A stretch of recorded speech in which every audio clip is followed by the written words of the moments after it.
자, 이제 또 기장 전략을 조금 더 구체화시키기 위해서 한 분 더 모셨고요. DB금융투자 화성향남지점 윤선우 PB도 자리했습니다. 어서 오세요. 예, 안녕하십니까. 네. 추격 저점 매수 전략, 오늘 어떤 주제를 가져오셨나요?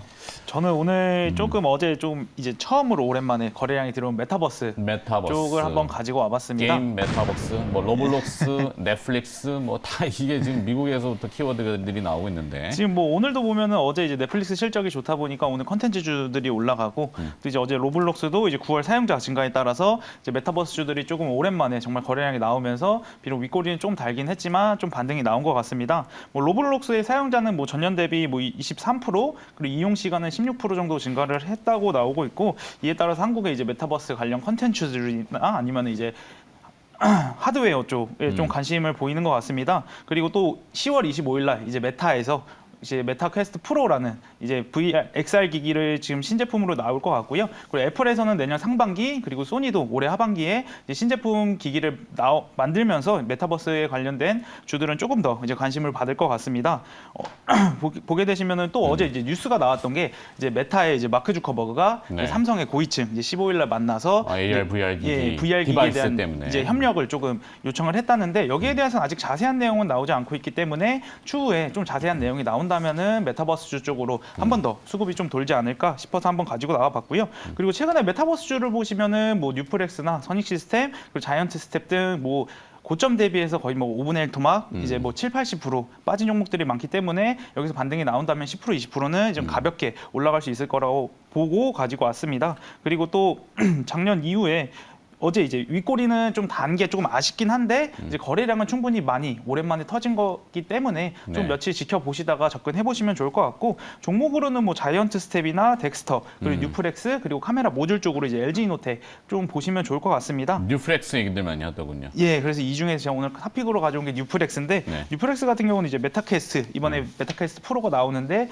여기에 이제 카메라 모듈 FPCB를 이제 단독으로 공급하는 기업이라고 보시면 되는데, FPCB 연성 인쇄 회로 기판 예. 구부러지는 거죠. 꿀렁꿀렁. 예, 맞습니다. 왜냐하면 그 메타버스나 XR, AR, 뭐 VR, MR 뭐 용어들이 하는 많아가지고 하여튼 이 곡선형을 띠기 때문에 예. 구불려야 되니까, 그래서 애플도 그 FPCB에 대한 그 거래 노선 다변화 이 그쵸. 얘기들을 좀 하잖아요. 우선 애플이 중국을 아직 지금 못하니까. 중국 쪽을 못 가서 오히려 한국 쪽으로 수혜가 받고 있고, 또 뭐 뉴플렉스 같은 경우는 이미 메타에 좀 이제 납품하고 있는 이력이 있기 때문에 아마 애플도 조금 이제 거래처를 찾는다 싶을 때는 뉴플렉스도 하나의 이제 후보에 올라오지 않을까 싶어서 이제 그 기대감도 좀 보실 수 있고, 네. 그리고 이번에 이제 메타퀘스트 프로가 나오는데 이전 기기에는 이제 카메라 모듈 FPCB가 4개가 들어갔다면은 네. 이제 손잡이에도 카메라가 달리기 때문에 이번에 총 11개로 이제 매출은 점진적으로 늘어날 것으로 보고 있어서 좀 뉴플렉스 한번 접근해 보시면 좋을 것 같고, 뉴플렉스 같은 경우는 이제 현재가 이하로 좀 분할로 매수를 해보셔서 접근하시면은 뭐 10월 25일 전이나 아니면 나오고 나서 좀 흥행 여부에 따라서 주가가 한 번 정도 더 크게 뛰지 않을까 이렇게 보고 있습니다. 네, 메타버스 결국에는 그 안에 들어가는 컨텐츠와 그거를 구현하는 기계. 이제 기계라는 거 디바이스라고 이제 하지만 디바이스가 정립이 되느냐 하면 선도 업체인 메타, 예. 페이스북이죠. 예. 네.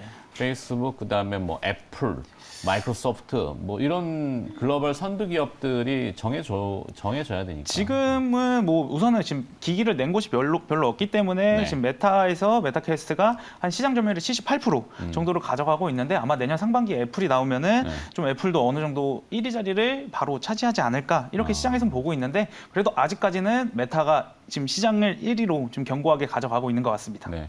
하여튼 소비자의 반응이 이제 와 새로운 세계가 열렸어라고 인지하면은 그때 막 이제 구매가 막 늘어나겠죠. 어찌됐건 좀 세상이 좀 빨리 변해서 관련된 산업, 특히 IT 앞서서 또 말씀드리지만 비메모리 반도체 테스트, 두산 테스나 뭐 이렇게 주가에 여기 붙어 있나 뭐 이렇게 되는 것들. 오늘은 뉴플렉스를 얘기해 주셨고, 예. 이동훈 팀장은 또 추가로 안 여쭤봤어요. 섹터를 좀 여쭤봐야 되니까 구체적인 부분으로 로봇 들어갑니까? 뭐 앞서 이제 뭐 잠깐 뭐 그런 얘기를 했잖아요. 우리가 이제 뭐 두산 로보틱스 얘기도 잠깐 했었고. 그렇죠. 예, 근데 사람이 사실, 없죠, 사람이. 예.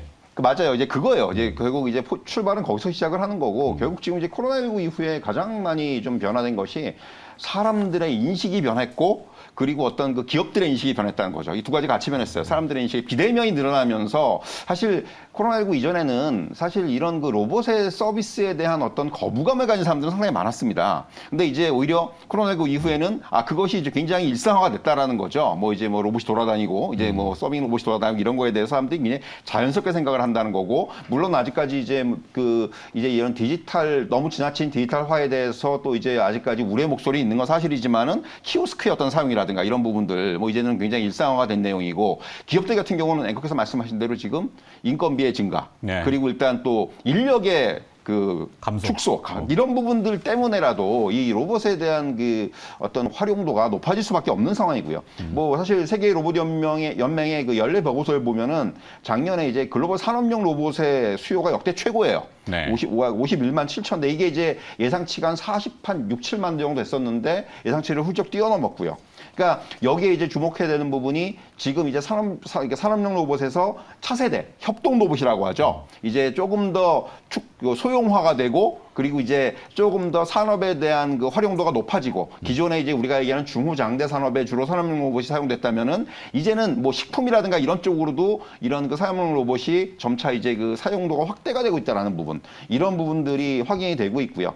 말씀드린 대로 일단 어떤 그 비대면 서비스 수요 증가, 그리고 이제 인플레이션에 따른 비용 증가, 이것이 어떻게 보면은 그 서비스 로봇의 신규 수요도 계속해서 확대시키는 그런 요인으로 작용을 하고 있고요. 뭐 일부에서는 지금 글로벌 경기 침체에 따른 어떤 로봇 수요 둔화도 좀 우려하고 있는 목소리들이 있습니다만은, 중요한 것은 로봇 가격은 계속 떨어지고 있어요. 지금 뭐 이런 그 계속해서 이제 대량 생산이라든가 기술의 발전이라든가 이런 것들이 이루어지면서 로봇 네. 가격은 계속해서 하락을 하고 있고, 요즘은 렌탈 사업도 굉장히 좀 성황을 이루고 있고, 또 이제 기술 발전에 따라서 인간 로봇의 협동 작업이 지금 이제 뭐 굉장히 그 대중화가 되고 있고, 또 이러한 부분들 때문에 향후에도 견조한 로봇 수요는 이어질 것으로 전망이 되고 있고요. 우리가 이제 로봇 관련주들이 흔히 뭐 일전에도 이제 로봇 관련주들이 한 차례 크게 오른 적이 있습니다. 사실 시장에서는 약간 테마로 받아들인 그런 성격이 있었는데, 지금은 이제 이런 부분들을 일시적인 테마로 받아들이기보다는 시장의 어떤 그 거대한 트렌드 변화에 하나의 그 관점에서 좀 접근할 필요가 있지 않겠는가. 그래서 오늘 저는 로봇 관련주, 지금 주가가 많이 빠져 있죠. 고점 네. 한 차례 이제 크게 올랐다가 많이 빠져 있는데, 지금은 그래서 다시 한번 좀 접근해야 되는 그런 시점이 아닌가 하는 생각이 들고요. 뭐 역시 탑픽으로 꼽을 수 있는 종목들은 이제 저는 유일 로보틱스, 그리고 이제 그 레인보우 로보틱스, 이런 종목들을 좀 탑픽으로 꼽을 수 있을 것 같아요. 조금 달라요. 유일 로보틱스는 아시겠지만 이제 산업 자동화와 관련돼 있는 어떤 그 풀라인업을 구축하고 있는 회사가 유일 로보틱스라고 네. 말씀드릴 수가 있겠고, 레인보우 로보틱스는 협동 로봇 관련, 그리고 이제 그 우리가 얘기하는 휴머노이드, 네. 그러니까 이런 쪽에 조금 더 집중을 하고 있는 회사이기 때문에 약간 성향은 다르지만은 이런 종목들을 좀 중심으로 전 로봇 관련주들에 대한 말씀을 드리려고 합니다. 네. 자, 로봇 좋죠. 로봇 이슈가 조금 더 이제 국내에서 그렇게 되면 해외에서 먼저 이제 미국이나 이쪽에서 좀 파장이 이렇게 파도가 쭉 와야 되는데, 뭐 바이든 대통령이 막 로봇 개 타고 다니고 뭐 이러면 좀 이슈가 되려나?